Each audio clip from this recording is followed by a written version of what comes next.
Lembra daquela pedra rolante gigante de Os Caçadores da Arca Perdida? A cena do filme foi inspirada por um mistério arqueológico muito real, do tipo que até o próprio Indiana Jones pode achar sem solução. Dê uma olhada. 1939, Dique Delta, Costa Rica. A United Fruit Company estava limpando uma área da floresta da Costa Rica para começar uma plantação de banana. E de repente eles descobriram algo verdadeiramente misterioso.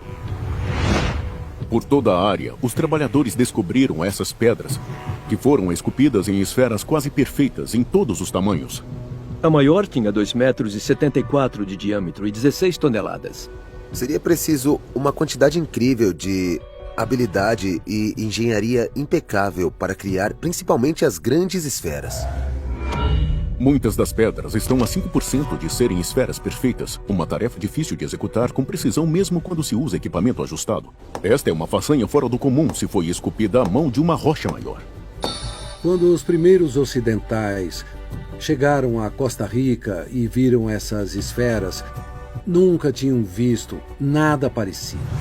Os arqueólogos acreditam que foram esculpidas por uma tribo como a Diquis, que existiu de 700 a 1500 depois de Cristo. Eles fizeram pelo menos 300 dessas pedras. Mas se os Diquis desapareceram centenas de anos atrás, como eles fizeram as pedras desaparecerem com eles? Na década de 40, tribos indígenas locais acreditavam que as pedras eram de origem divina.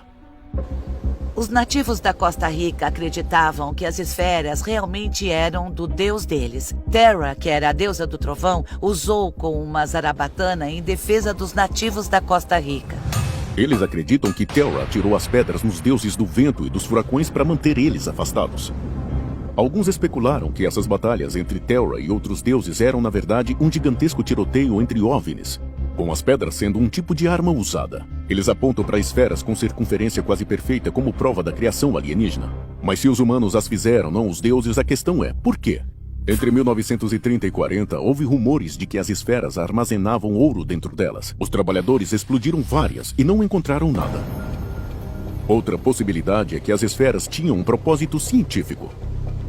Uma teoria que foi apresentada é que elas podem ser uma representação do nosso sistema solar, que elas representam corpos celestes de alguma forma.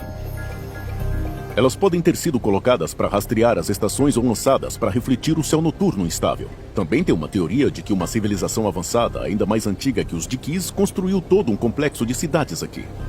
Não seria uma surpresa se descobrirmos outros templos ou outros lugares por aí que ainda não encontramos que possam representar uma civilização mais antiga que esteve por lá.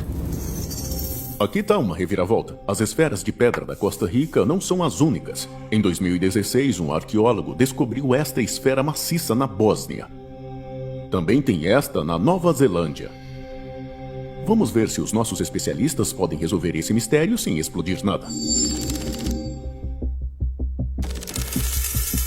Voltamos para o arqueólogo Ed Barnhart, que viu as esferas pessoalmente.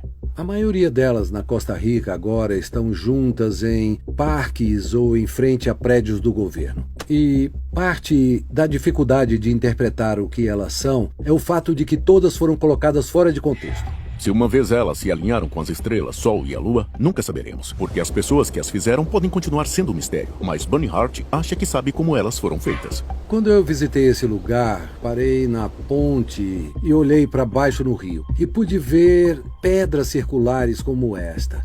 Elas são chamadas de concreções. Uma concreção é quando os minerais se acumulam em volta de um núcleo, como um seixo, e depois ao longo dos anos formam uma camada concêntrica, criando uma rocha dura e redonda. Os geólogos acreditam que é assim que as esferas na Bósnia e em outros lugares ao redor do mundo se formaram. Mas Barnhart vê a mão do homem pelo fato das pedras da Costa Rica serem tão lisas e redondas. Nem sempre eram perfeitamente redondas, então eles lapidaram aqui, esculpiram ali e as deixaram mais redondas. Foram necessárias centenas, até milhares de horas de raspagem e polimento. Então eles tiveram que rolar essas pedras, algumas pesando 15 toneladas, para os lugares delas. Barnhart considera isso como um sinal de uma cultura próspera e dinâmica. Mas o que aconteceu com essa cultura continua sendo um mistério. Esses sítios arqueológicos já tinham sido cidades vivas. Centenas de anos de florestas surgiram e cresceram em volta delas. Uai, seu app de vídeos curtos.